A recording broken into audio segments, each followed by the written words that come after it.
Students, জ্ঞানজ্যোতি coaching সেন্টারের পক্ষ থেকে তোমাদের সকলকে আরো একবার স্বাগত।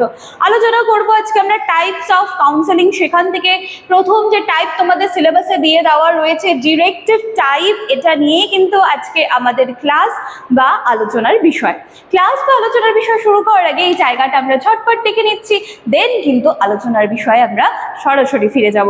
দেখো, তোমরা যারা চাইছো আমাদের সাথে যোগাযোগ করতে বা নোটস পত্রের পারপাসে হোক বা নোটস প্লাস পেইড ব্যাচের ক্লাসেসগুলোর জন্য, তাহলে কিন্তু তোমরা কর্নারে দুটো কন্ট্যাক্ট নাম্বার দেখতে পাচ্ছ। যে কোনো একটি নাম্বারে কল করে কিন্তু আমাদের সাথে তোমরা সরাসরি যোগাযোগ করে নিতে পারছো। এছাড়া থাকলো কোর্স ফির বিষয়টা। দেখো, এখানে দেখতে পাচ্ছ যে ফর মেজর স্টুডেন্টসদের জন্য কিন্তু রয়েছে মাত্র 1199 টাকা এবং মাইনর স্টুডেন্টসদের জন্য কিন্তু রয়েছে 699 টাকা, 699। এই হচ্ছে কিন্তু পুরো কোর্স ফির বিষয়টা। এছাড়াও আরও কোনো রকম কোয়ারিজ থাকলে কিন্তু তোমরা আমাদের ওয়েবসাইট একবার চেক করে নিতে পারো, www.pisticall.com। এই হলো সমস্ত বিষয়। চলো এবার আলোচনার বিষয়ে আমরা ফিরে যাচ্ছি।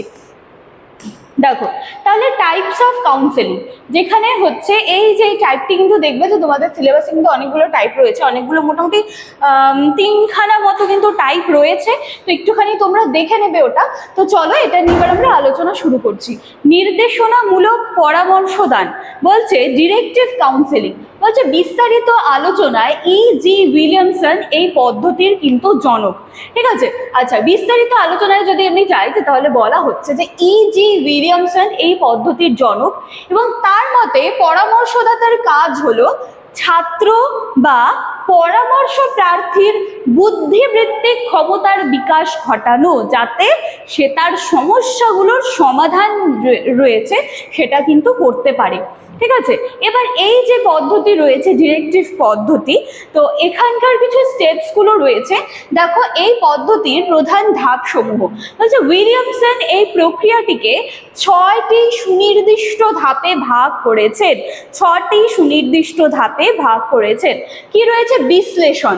ঠিক আছে, বিশ্লেষণে কি বলা হচ্ছে যে প্রথম ধাপে পরামর্শ প্রার্থীর সম্পর্কে বিভিন্ন তথ্য, যেমন পরীক্ষার ফল, তার কি হয়েছে, তার পারিবারিক ব্যাকগ্রাউন্ড কি, তার কি কি বিষয়ে ইন্টারেস্ট রয়েছে, সমস্ত কিছু সম্পর্কে কিন্তু প্রথমে আমাদেরকে তথ্যগুলোকে সংগ্রহ করতে হবে সবার প্রথমে। তারপর রয়েছে সংশ্লেষণ, বলছে সংগৃহীত তথ্যগুলোকে এবার সাজাতে হবে এবং সেই ছাত্রের ব্যক্তিত্বের একটি সামগ্রিক চিত্র তাহলে আমরা পাবো যে আচ্ছা, এই স্টুডেন্টটা বা এই ছাত্রটি অমুক ব্যাকগ্রাউন্ড থেকে আসছে, তার পড়াশুনোর যে একাডেমিক যে ফলাফল রয়েছে সেটা এভাবে এভাবে চলে আসছে। এই সমস্ত কিছু ইনফরমেশন যখন আমরা পাবো তখনই কিন্তু সেখান থেকেই আমরা তাকে পরবর্তীর জন্য কিন্তু সলিউশন বের করে দিতে পারবো। তাহলে মোস্ট ইম্পর্টেন্ট বিশ্লেষণ, তারপরে রয়েছে সংশ্লেষণ, তারপরে রয়েছে ডায়াগনোস করা বা নিদান। বলছে এই ধাপে সমস্যার আসল কারণ এবং প্রকৃতি কিন্তু খুঁজে বের করা হচ্ছে যে কেন এসেছে সে কাউন্সিলিং এর জন্য, তার কি প্রবলেম রয়েছে। তো এই স্টেজে কিন্তু মানে এই দুটো স্টেপ যখন কমপ্লিট হয়ে যাবে তখন কিন্তু এই দুটো স্টেপ যখন কমপ্লিট হয়ে যাচ্ছে তখন কিন্তু এই স্টেপে, এই নিদান, এই স্টেপে কিন্তু তার সমস্যা কি রয়েছে সেগুলো খোঁজা হবে। তারপর রয়েছে পূর্বাভাস। কি বলছে? যে সমস্যার সমাধান ভবিষ্যতে কতটা সম্ভব বা যে সেই সমস্যাটি যা তার রয়েছে সেটা ভবিষ্যতে কি ধরনের আকার বা তার কি রূপ নিতে পারে, এই জায়গাটাই কিন্তু একটুখানি আন্দাজ করা হয়। ঠিক আছে, তারপরে দেখো কি রয়েছে? পরামর্শদান। এবার এখানটায় কাউন্সেলিং করা হবে। বলছে এটা তো মেইন ধাপ। বলছে এখানে কাউন্সিলর সরাসরি ছাত্রকে উপদেশ দেন এবং কি করতে হবে তাকে কিন্তু এখানটাই বুঝিয়ে দেওয়া হয়। তারপর পরামর্শ দানের পর একটা ফলো আপের প্রয়োজন রয়েছে। বলছে পরামর্শ নেওয়ার পর ছাত্রের সমস্যার কতটা উন্নতি হলো সেটাও কিন্তু দেখরেখ করা হয়, যে আসার পরে কাউন্সেলিং হয়ে গেল, আফটার কাউন্সেলিং এর পরে কোন ফেজের মধ্যে দিয়ে সে যাচ্ছে, তার প্রবলেমসগুলো সমস্ত কিন্তু আফটার কাউন্সিলিং ফলো আপ করা হয়। ঠিক আছে, তাহলে এখানে কিন্তু আমরা দেখতে পেলাম যে এই কিছু স্টেপসের মাধ্যমে কিন্তু এই যে টাইপস অফ কাউন্সিলিং এর প্রথম যে টাইপ রয়েছে ডিরেক্টিভ, সেটা কিন্তু সম্পন্ন হচ্ছে। এইবারে আমরা দেখে নিচ্ছি যে নির্দেশনামূলক পরামর্শ দানের কিছু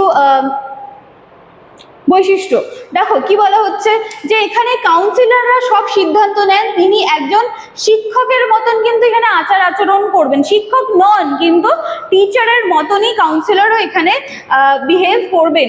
দেন রয়েছে বুদ্ধিবৃত্তিক দিক, বলছে আবেগের চেয়ে ছাত্রের বুদ্ধি, তার যুক্তিকে এখানে বেশি গুরুত্ব দেওয়া হয়। দ্রুত সমাধান, যেহেতু কাউন্সিলর সরাসরি পথপ্রদর্শক হিসেবে কাজ করে তাই খুব কম সময় এখানে সমস্যাটার সমাধান খুঁজে পাওয়া যায়। তারপর রয়েছে তথ্যভিত্তিক, বলছে এটি পুরোপুরি তথ্য ও প্রমাণের উপর নির্ভরশীল পদ্ধতি এবং এটা কখন ব্যবহার করা হচ্ছে, যখন শিক্ষার্থী খুব বেশি ডিস্টার্ব, খুব বেশি বিভ্রান্ত, বুঝতে পারছে না যে এবার কি করবে বা নিজেই নিজের সমস্যাটাকে সে বুঝতে পারছে না, তখন কিন্তু এই যে ডিরেক্টিভ পদ্ধতি এটা কিন্তু তখন কাজে লাগানো হয়। ঠিক আছে, তো এই হচ্ছে পুরো বিষয়টা। পরবর্তী দিনে আরো একখানা টাইপ নিয়ে আমরা আলোচনা করব। এই হলো কিন্তু আজকে আমাদের ক্লাস বা আলোচনার বিষয়। ভিডিওটি যদি ভালো লেগে থাকে তোমাদের ভ্যালুয়েবল কমেন্টসগুলো কিন্তু কমেন্ট সেকশনে রেখে যেতে ভুলবে না। দেখা হচ্ছে আবার নেক্সট দিনে ক্লাসে। Thank you.